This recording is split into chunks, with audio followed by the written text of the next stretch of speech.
We are underway in 5, 4, 3.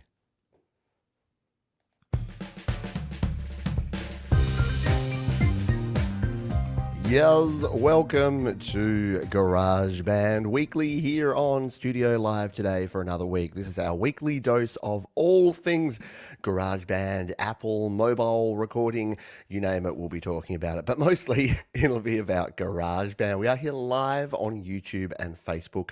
So hello to the folks who are here live. I will be jumping in, chatting to you and answering any questions you have as we go through the show. But what is coming up here on the show today? Well, we'll be taking a bit of a squiz at what we might be expecting from Apple's announcement. Will that be doing anything for GarageBand creators on iOS or maybe even Mac? We don't really know, but we'll be speculating on that. We've got some apps of the week, some tips of the week, and some resources to get you creating. But it is Songtember at the moment. We are in the middle of Songtember. It is the 14th here in Australia. So we're about halfway through our Song in a Month challenge. If you don't know about Songtember, head over to the Create, Record, Release Facebook group. Just go to createrecordrelease.com and you'll be able to find everything you need there. Let me just do a quick bit of housekeeping, make sure everything is working here, that we have all the right settings in all the right places.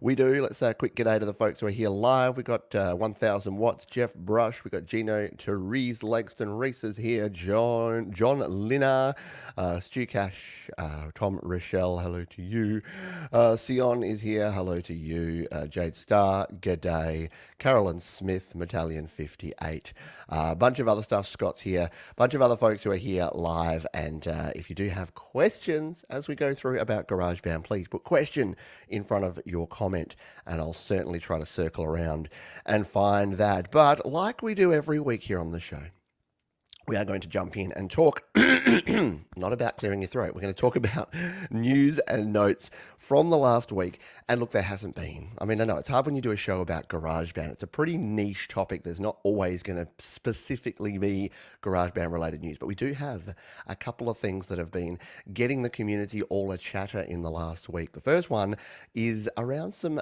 Facebook changes that were proposed. Now, I talked about this with Jade on Friday or Thursday, depending where you are last week on her channel. We discussed the changes, and at the time, don't want to say that I'm prophetic or anything, at the time I said this is not what people think it is.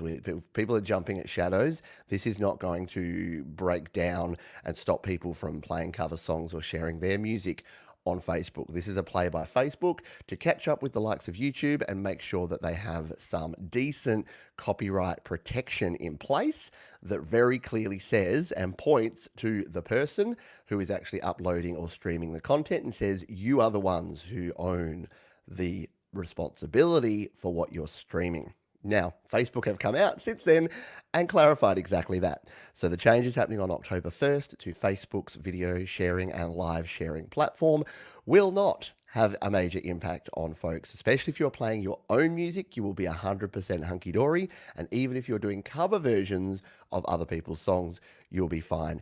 As usual, if you're using backing tracks that contain original recordings, or you're just simply flat out playing someone's original recording, then yes, you do risk getting your content blocked, taken down, copyright claims against you, just like on every other platform. So keep that in mind if you are using it. If in doubt, don't use copyrighted music. It couldn't be simpler, but I think people get tripped up because they get caught up in fair use. They're like, but can't I use 5 seconds or 10 seconds or 2 seconds?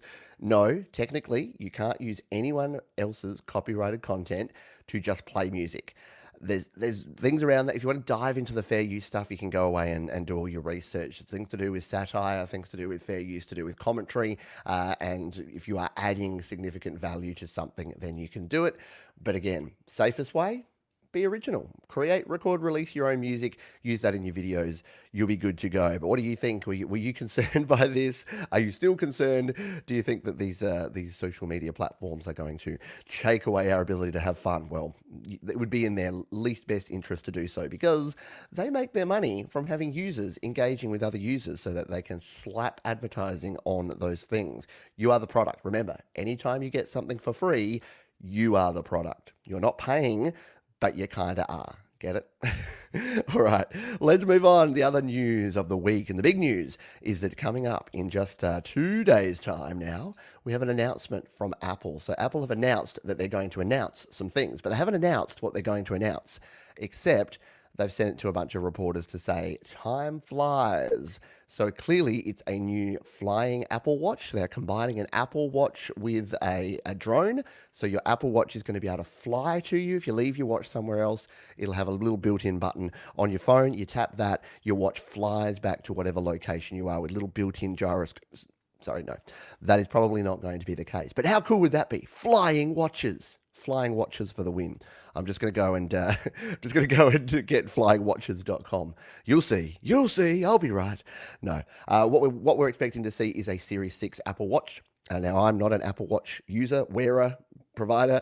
I use a Fitbit, so I'm probably not the target market. Although, what I'll potentially do, because I am in this Apple universe, is the good thing when Apple release something new is that the older versions tend to drop down in price. So the Series 3 and the Series 4 Apple Watches are still super cool.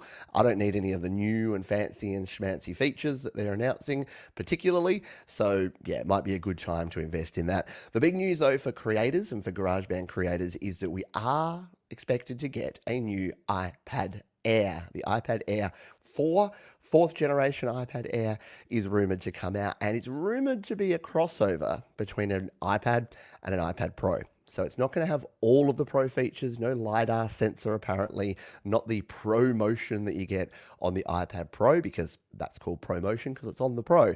But we are expecting to get a slightly bigger screen. We are expecting to get USB-C. So yes, Lightning looks like it's on its way out for all of your iPads. So USB-C and a 10.8-inch screen is what's rumored, which is 0.2 inches smaller than the 11-inch iPad Pro. And you might be thinking that's weird and wacky.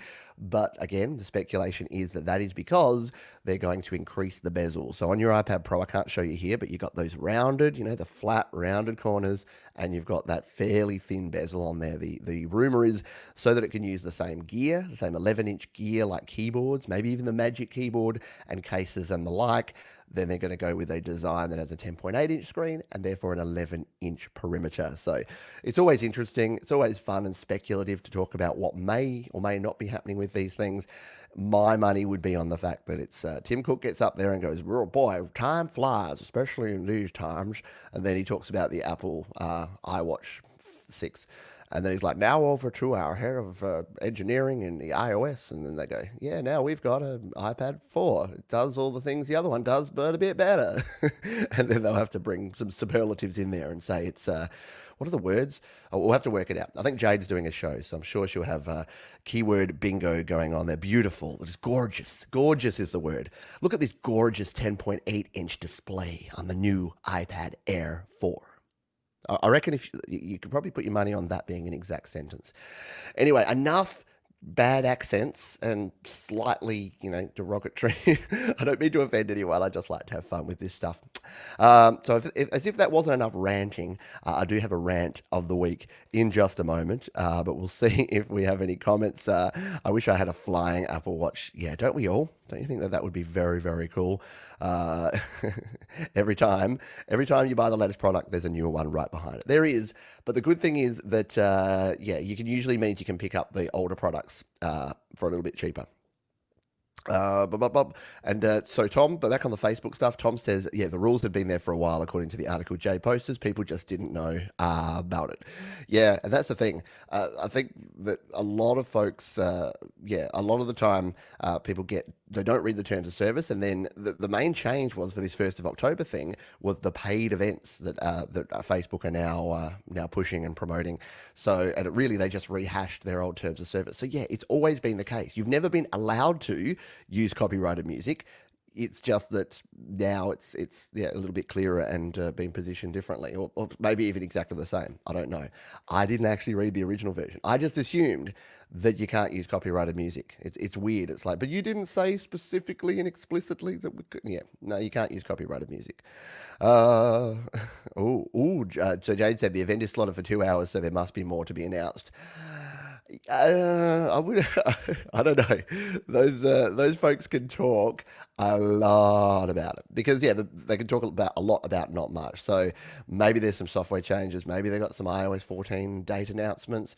I would be very surprised if there's an iPhone 12. This is the September announcement. It's usually the iPhone announcement. They've already said the iPhones are going to be delayed this year, so they're probably not coming till late 2020.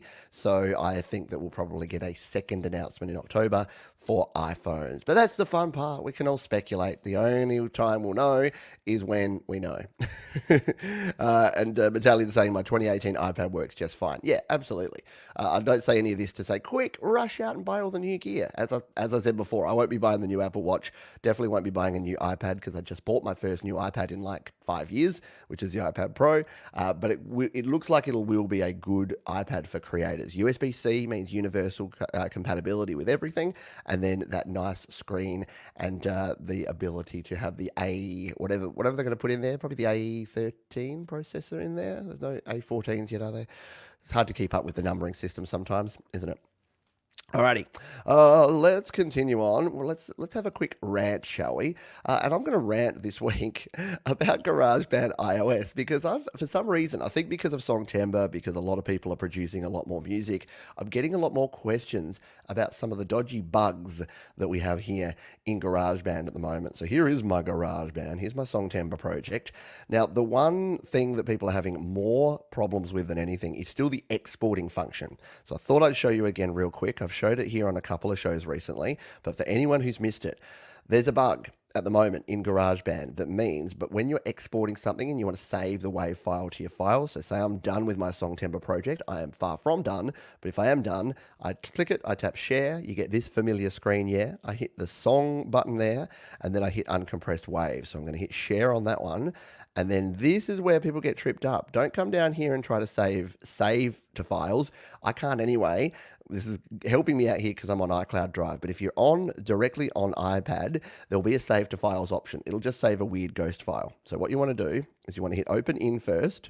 It's going to export your song, and then you actually save it as a WAV file. I won't show the rest of this, but once it pops up, you just hit save to files, and then you save it as a WAV file, and you'll be good to go. Don't miss that open in step because it's a bug at the moment where it looks like you should save to files. It creates a weird ghost file with a weird extension, and it doesn't work. Can I cancel this now?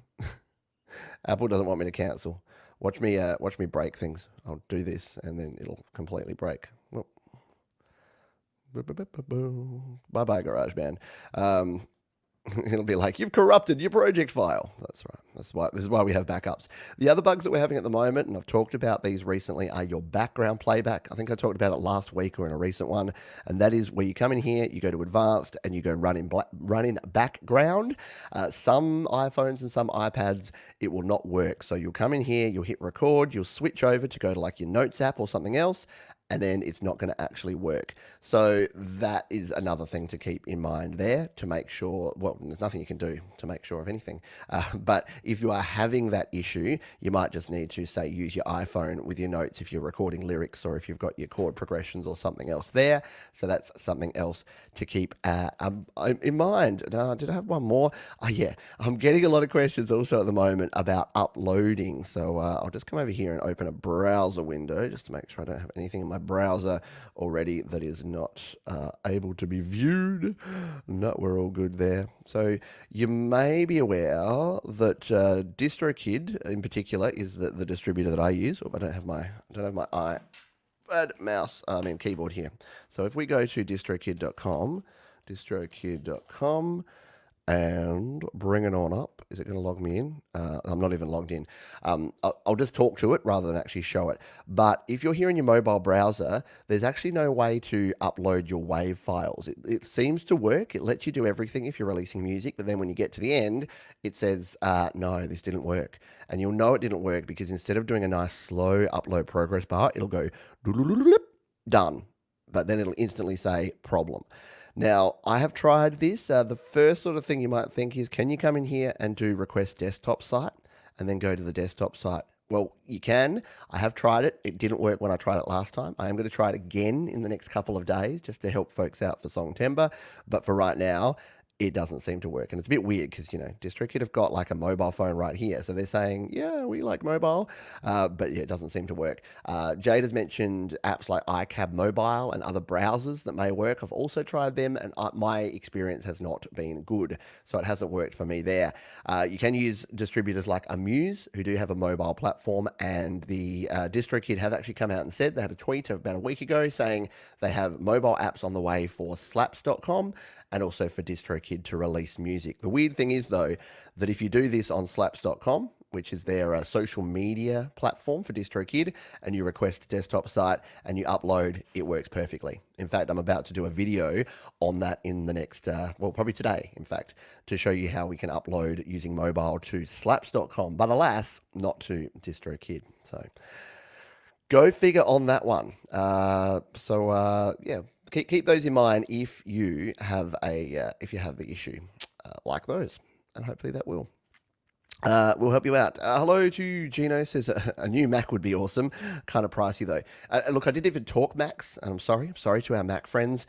I don't think we're going to get any Mac announcements. We know that the new Silicon Macs are coming, but again, I don't think this is going to be the announcement of what they will be in prices and dates. Could be surprised. Again, as Jade says, it's 2 hours. Maybe they will talk about something to do with that, but not sure.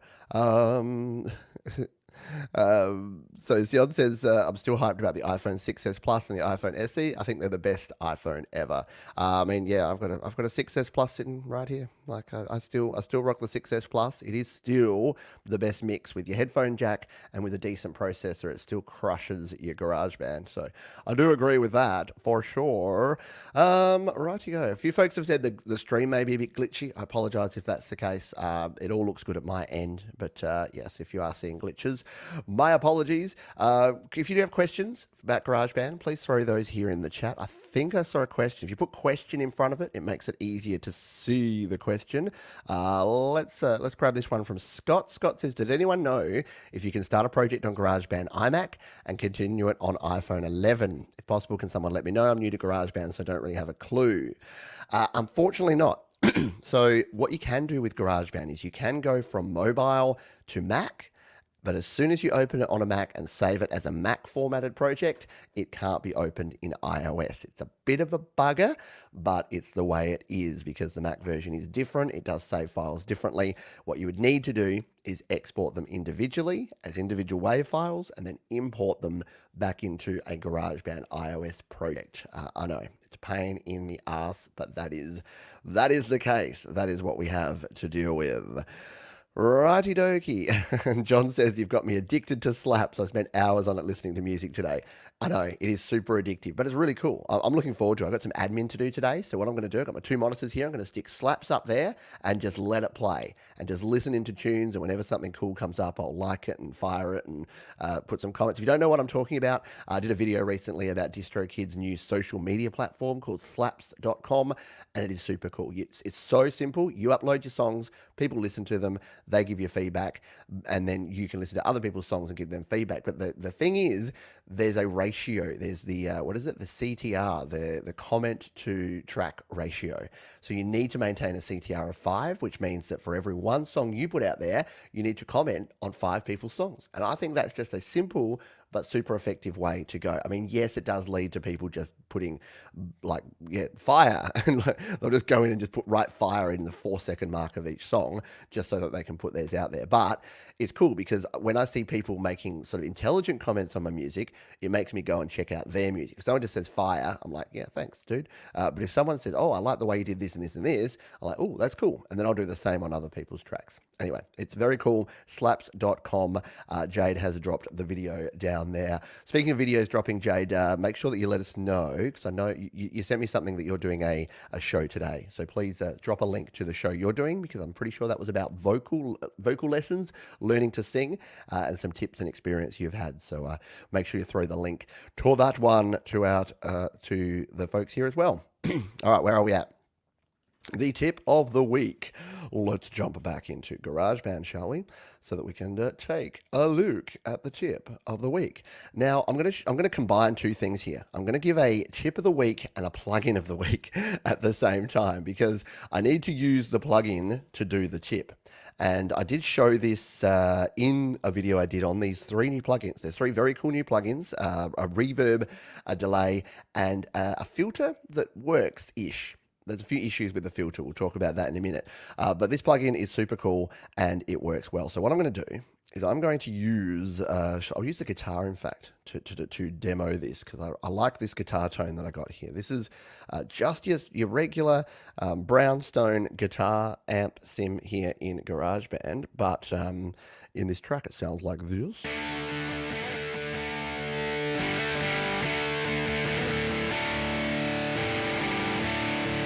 So pretty cool, yeah. We'll turn it up a little bit so we can hear it.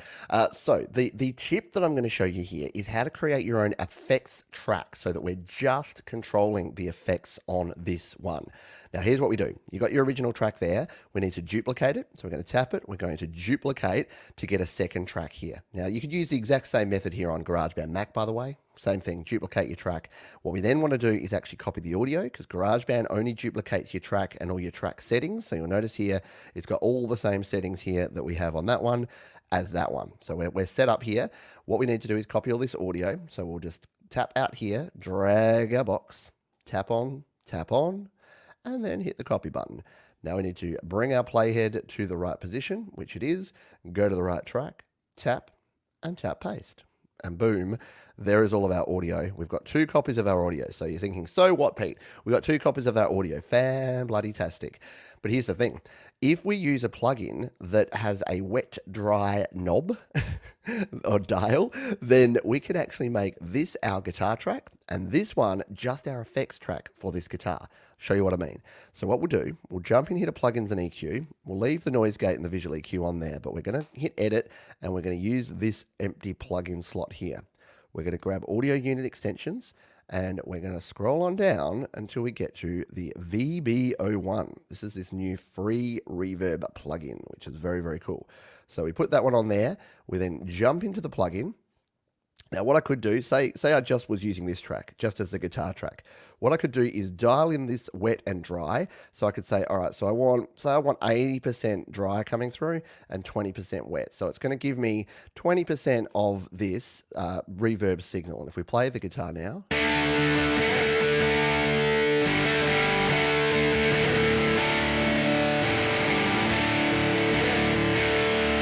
Pretty cool, yeah. Yeah, it's got that nice sort of holy reverb kind of sound there, and you can dial in your reverb there as best you like. But here's the thing. If what we wanted to do instead is control just the reverb, and we've got both of these tracks, what we can do is on this second track, we leave the first track alone. The second track, we grab the reverb, we dial the wet around, we remove all of the dry. So now this is just the reverb sound. This is what it sounds like if we solo that. And this is just, again, just this reverb sound sounds like this.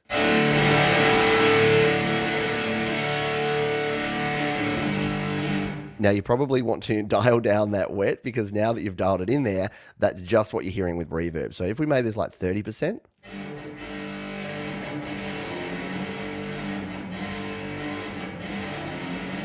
so you can hear that that's just the reverb that's being added to this. And if we increase this and make it nice and wide.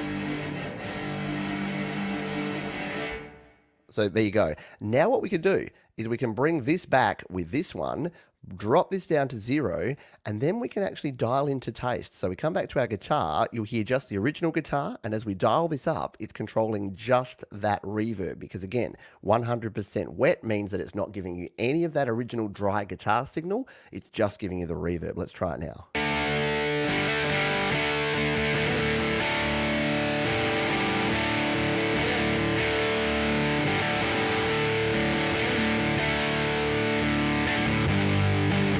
And why this is cool is you're probably ahead of me on this, but you can't automate effects in GarageBand, right? Well, yeah, you kind of can, because now that this is just an effects track, what we could do, say we wanted that effect only to be there for the intro, we can actually automate this in. So we can say, right, so we only want this effect here on the intro, so we're going to come in here, we're going to tap some automation points, we're going to go boom, and then, where's my intro end? I think it ends there.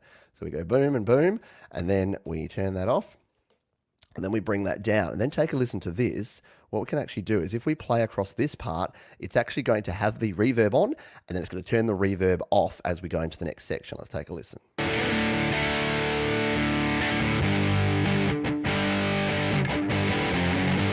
So you can have that nice big whole reverb on your intro of your guitar. As soon as you get to the verse where you start starting to sing along, you can turn it off, and that can work well. If we bring it back in with the rest of our track, we've got our big epic guitar intro like this.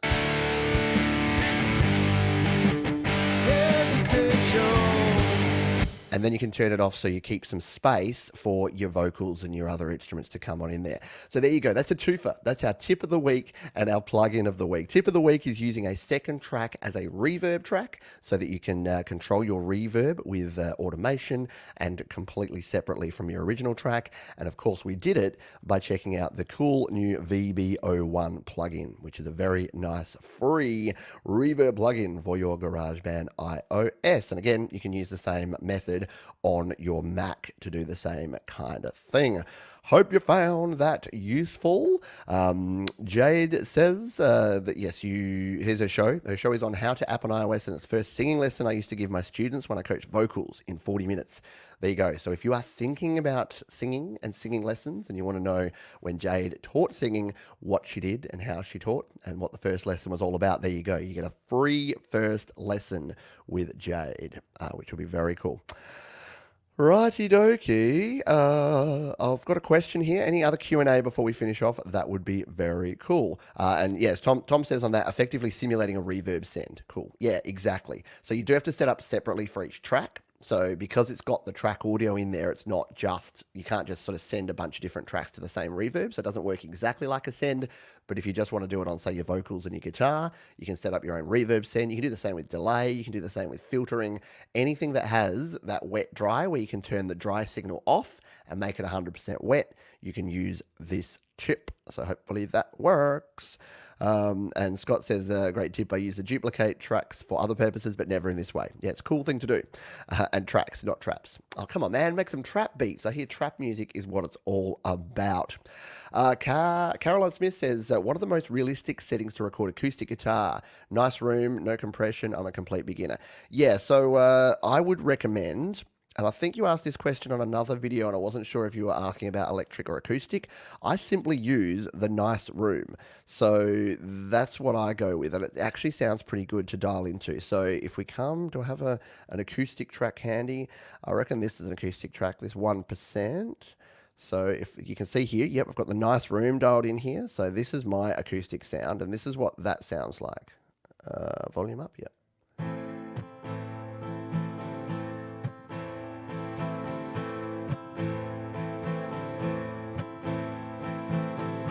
So I don't think I've put much on here in the way of changes up to effects. No, so it basically what the nice room does is it adds a little track reverb in there. I've EQ'd this a bit. Actually, no, I haven't. I've turned it on and done nothing with it. But I've probably added, I've just brought the compressor down a little bit on that one. But that tends to be all I go with. And I use a little reverb here on the master effects too. So I kind of double reverb it. I have the nice room on here with some track reverb. And then I have the master effects with some regular reverb. And I find that dials it in pretty well. That gives you a pretty nice acoustic guitar tone without going to a whole lot of effort. So that would be my go-to with the acoustic. Hopefully that helps you out. Where are we? We're at time. We are. And what have we got left to talk about? We've done, oh, that's good. We did the double header. We did the app and the resource of the week together. Not the resource, we did the app and the tip of the week together in that one double header. That rhymes, and you know that rhymes. So all we have left to do, as I nearly press the X button on my stream, all we have left to do is this. I'm just gonna, it's something I should have done before the show. I'm gonna bring up a website here. So I get a heap of questions, not on this show, well, on this show, but on other shows as well, about connecting USB devices to your iPhone or iPad. Now, as I mentioned, as we're getting to more devices with USB-C, it's becoming a lot easier. But if you're using an iPad or an iPhone that has a Lightning connection and you want to connect your things, your USB things, to your iPhone or iPad, it can be a bit of a minefield. So I have tried to help with this website as part of StudioLiveToday.com. Yes, there I am playing guitar and pointing at an iPhone. That's what I do. If you go to StudioLiveToday.com/USB, very simple, StudioLiveToday.com/USB, you'll get this page. So what I've tried to put together here is a complete guide to everything USB. So at the top here, we've got a section on the Lightning to USB adapter. So we've got some videos, an unboxing video and a demo video, and then where you can actually buy that Lightning to USB adapter.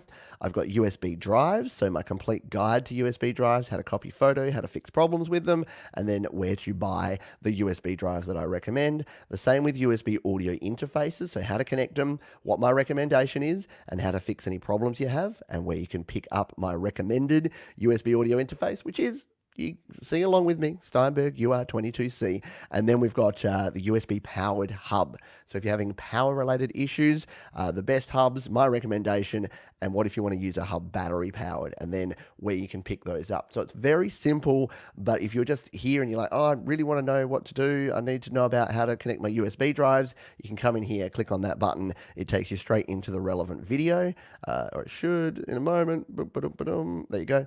So yeah, so you can then start seeing connecting USB drives to your iPhone or your iPad. Let's go. And it jumps you into my nice, easy, quick guide around how to do that. And then again, if you then want to go away and pick up some of this stuff, you can use the affiliate links and you will be helping the channel out. They'll break off a little chunk and send it my way if you buy through that site.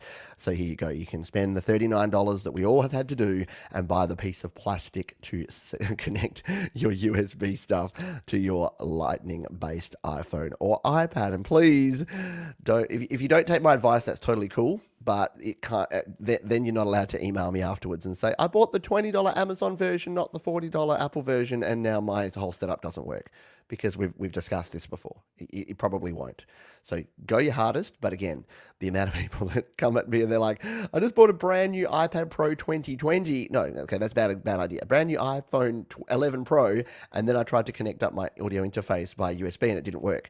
And they've clearly spent like over $1,000 on their setup, and then they've gone for the $20 instead of the $40 adapter. It's just not worth it. It's the backbone of your whole structure. You want to get something that's going to work and going to be decent quality. Anyway, 1000 Watts says yes. I do need to write a song about the UR22C. I'm sure Steinberg will be happy with that. Jade Star says yes. There's the link. StudioLiveToday.com/USB. Gary says I was going to name my boy USB. Luckily, I had two girls.